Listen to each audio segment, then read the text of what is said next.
If you're out mountain biking, there's a great chance that you're going to come across a large rock or log in the trail that you're going to have to get over. And it's a lot more fun to ride your bike over that obstacle than it is to pick up your bike and carry it over. In this video, I'm going to teach you how to approach and ride up and over any obstacle that gets in our way. We're also going to learn how momentum plays a huge factor and the special feature on our bike that helps us climb up higher obstacles than we thought possible. So what happens if we don't put the time and effort into learning this one skill?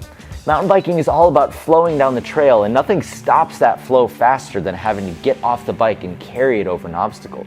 So not only does it ruin the fun, but it slows you down. The whole thing gets even worse if you've got a heavy bike. My name is Aaron. Welcome to Super Rider. On this channel, we break down complex skills into easy to learn techniques so you can quickly apply it to your riding. This e-bike series is sponsored by Jensen USA. Before we dive in, let's quickly talk about some of the things we can do to set up our bike so we can learn this skill faster. Put your hands on the bars as wide as possible and only use one finger for braking.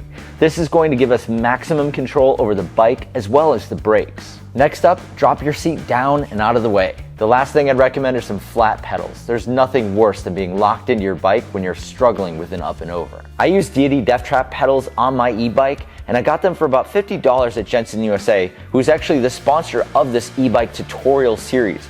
So if you need a set of pedals or anything else, please use my link down in the description below and get whatever you need. Let's dive into the up and over technique. The best part about this is that you've likely already learned the key element to it, and if not, I'm going to teach you real quick. The basic principle of unweighting is when we move our body weight away from the part of the bike that we want to lift. So if we want to lift our front wheel, we move to the back of the bike, and if we want to lift our back wheel, we move to the front of the bike. So the basic idea of the up and over technique is that we first unweight the front wheel and then we unweight the back wheel.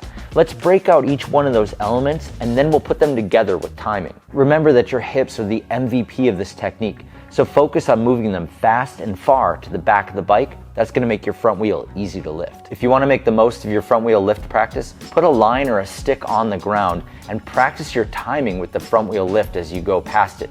That's going to help us as we progress. Moving quickly onto the back, the same idea of unweighting works here, except in the opposite direction. Our hips go from the back to the front of the bike. We need to add in one more thing to the unweighting to get the back wheel off the ground, and that's the pedal scoop movement. The pedal scoop is a motion that we use to guide our back wheel into the air. I've got my shoe here to demonstrate exactly how it works.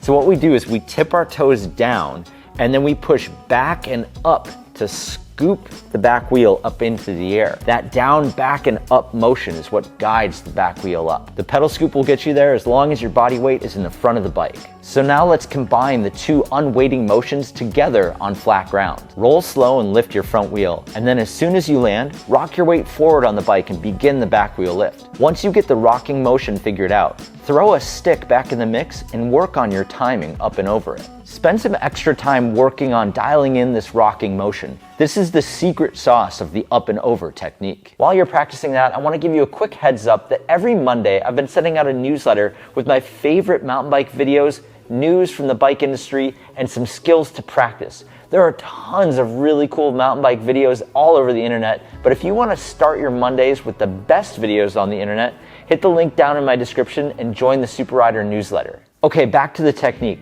Since we've now figured out how to lift the front and back wheels over that line on the ground, now we need to find an obstacle that we can practice it on. I recommend something small like a curb where it's pretty low consequence and you could just focus in on the technique. Then you can eventually add more height to it. I actually learned how to do this on a set of pallets in my parents' basement. Now that we have an actual obstacle to ride up onto, we need to think a little bit more about our approach to it, specifically when we lift our front wheel to get it up onto the obstacle. My rule of thumb is that the height of the obstacle is the same as the distance that we take off away from the obstacle. So the higher the obstacle, the earlier I pull up on the front wheel to get onto it. Let's walk through this technique start to finish and I'll show you how it all comes together. As we roll toward the obstacle, we unweight the front wheel. All I need to do here is to get the front wheel high enough to roll on the top of the obstacle. As soon as my front wheel is past the top of that obstacle, I flip my body weight forward on the bike. Since my wheel is on top of the obstacle, I can actually push down with my front wheel to help lift the back wheel up. When my back wheel has enough height to clear the obstacle, I put my focus back on the front wheel and push it back out in front of me, and I roll away clean. Here are two super important things to think about when you're working on your up and over technique. Number one is momentum. Momentum is our friend, and the thing to think about here is that the wheels on your mountain bike are absolutely gigantic. You don't need to get your wheel all the way over the obstacle. You just have to get it high enough so that the wheel can roll, and momentum will take care of the rest. What this actually means is that you don't have to lift your front wheel as high as the object. You just have to hit it high enough so that it can continue rolling, and that's an important thing to think about. Number two is the idea of continuing that momentum and not grabbing your brake when you get up onto the obstacle. A lot of people think that they need to grab their back brake to lock in how they got up onto the thing, but that's where a lot of people fall off the back of the obstacle because they've stopped the back wheel from doing its job and rolling onto the obstacle, and it hasn't got on all the way, thus you slide completely off of it.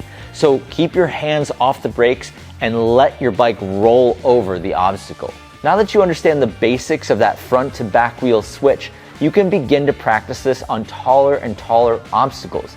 You can find larger rocks and logs and everything else to start practicing your skill and building confidence. Remember, practice makes progress.